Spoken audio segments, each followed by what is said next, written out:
क्या आपने कभी सोचा है, एक अनजान इंसान जिसकी गरीबी की हालत को देखते हुए आपने उसकी मदद की हो, उसे काम दिया हो, लेकिन बदले में उस इंसान ने ही आपको बदनाम करने की साजिश रच डाली हो और तरह तरह के आरोप लगाए हो, तो आपको कैसा लगेगा? बिल्कुल ऐसा ही हुआ हरियाणवी सुपरस्टार उत्तर कुमार के साथ, जिन्होंने एक लड़की की मदद की और उसने ही उन पर यौन शोषण का गंभीर आरोप लगा दिया। तो दोस्तों, आपको क्या लगता है, क्या हरियाणवी सिनेमा के गर्व उत्तर कुमार बेगुनाह हैं, या फिर भव्य गौतम की कहानी में वो सच्चाई छिपी है जिसे कोई मानने को तैयार नहीं? आज हम बात करेंगे उस विवाद की जिसने हरियाणा से लेकर बॉलीवुड तक तहलका मचा दिया। तो बने रहिए आखिर तक, क्योंकि इस कहानी के हर मोड़ पर एक नया सवाल खड़ा होता है और उस सवाल का जवाब आपके सोचने का नजरिया बदल सकता है। दोस्तों, उत्तर कुमार का नाम हरियाणा में बड़े गर्व से लिया जाता है।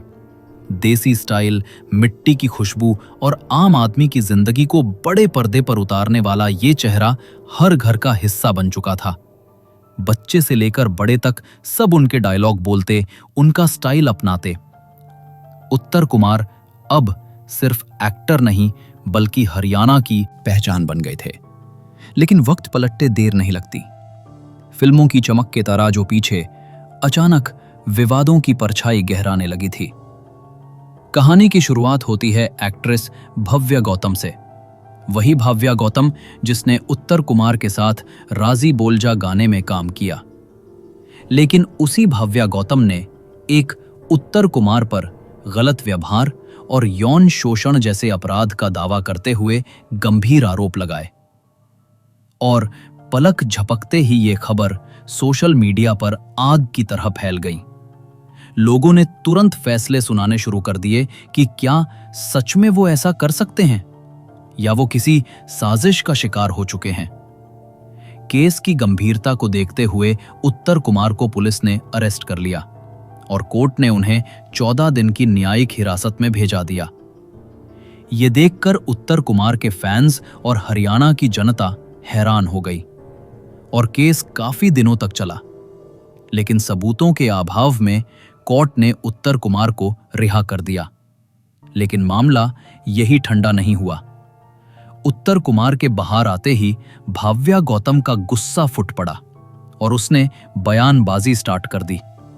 कहने लगी कि ज्यादा खुश होने की जरूरत नहीं है, वो सिर्फ बरी हुआ है और बरी होने का मतलब ये नहीं है कि वो निर्दोष है। मैं हार नहीं मानूंगी और उत्तर कुमार को सजा दिलवा कर रहूंगी। ये देखकर उत्तर कुमार ने भी अपनी चुप्पी तोड़ी और कैमरे के सामने खुलकर बोले। उन्होंने कहा, मैंने भव्य गौतम के टैलेंट को समझकर उसे राजीव बोल गाने में मौका दिया था, लेकिन आज वही लड़की मुझ पर झूठे आरोप लगाकर मेरा नाम मिटाने की कोशिश कर रही है। ये कहते हुए उत्तर कुमार की आवाज में दर्द और ठहराव दोनों थे। उन्होंने कहा, जिसे अपने हाथों से उठाया उसी ने पीठ में छुरा घोंपा। क्या यही ग्लैमर की दुनिया का असली चेहरा है, जहां रिश्ते सिर्फ तब तक रहते हैं जब तक काम निकलता है? दूसरी ओर भव्य गौतम भी पीछे नहीं हटी। उसने पूरे आत्मविश्वास के साथ कहा कि उत्तर कुमार ने जो बोला सच बोला, लेकिन ये पूरा सच नहीं है।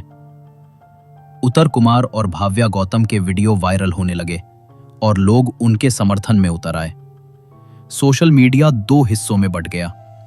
एक तरफ वो जो उत्तर कुमार को निर्दोष मानते हैं और दूसरी तरफ वो जो भव्य गौतम को सच्चाई का प्रतीक समझते हैं। लेकिन वास्तव में सच्चाई किया है ये कोई नहीं, जनता। क्या ये न्याय की लड़ाई है या पब्लिसिटी का खेल है? और ये विवाद सिर्फ दो कलाकारों का नहीं है, ये उस सोच का आईना है जिसमें भरोसा पल भर में बदल जाता है।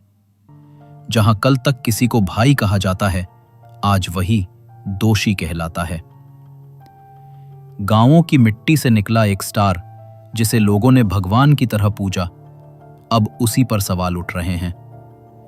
क्या हमारी समाज व्यवस्था इतनी जल्दी किसी को अपराधी ठहरा देती है? या फिर सच्चाई जानने की हमारी इच्छा ही खत्म हो गई है? सब्र और इंसाफ की असली परीक्षा अब शुरू हुई है, क्योंकि वक्त ही सबसे बड़ा गवाह होता है और वही बताएगा कि कौन झूठ बोल रहा है और कौन सच्चा बोल रहा है। दोस्तों, हरियाणवी सिनेमा सिर्फ मनोरंजन नहीं, ये उस संस्कृति की आवाज है जो हमारे खेतों, चौपालों और गलियों में गूंजती है, और उत्तर कुमार ने इस आवाज को पहचान दी। पर अब सवाल ये है कि क्या ये विवाद उस आवाज को दबा देगा? कहा जा रहा है कि भव्य गौतम अब नए प्रोजेक्ट्स में नजर आ रही हैं और उत्तर कुमार अपनी छवि को फिर से चमकाने की कोशिश में हैं। दोनों की राहें अब अलग हैं, पर उनकी कहानी एक सवाल छोड़ गई है, क्या वाकई शोहरत और सच्चाई साथ चल सकते हैं? तो दोस्तों, अब फैसला आपके हाथ में है। क्या उत्तर कुमार सच में निर्दोष हैं या भव्य गौतम की बातों में सच्चाई है? क्या ये सब एक प्रचार का हिस्सा था या फिर एक दर्दनाक हकीकत है जिसे हम अनदेखा कर रहे हैं? आपके हिसाब से इस कहानी का सच्चा किरदार कौन है? और क्या हमारी समाज को अब दूसरों की बात सुनने से पहले ठहर कर सोचने की जरूरत नहीं है? हमें कमेंट करके जरूर बताएं, क्योंकि याद रखिए, चमकदार पर्दों के पीछे की सच्चाई अक्सर धूल में छिपी होती है। अगर आपको ये कहानी सोचने पर मजबूर कर गई हो तो वीडियो को लाइक, शेयर जरूर करें, क्योंकि चर्चा से ही सच्चाई निकलती है।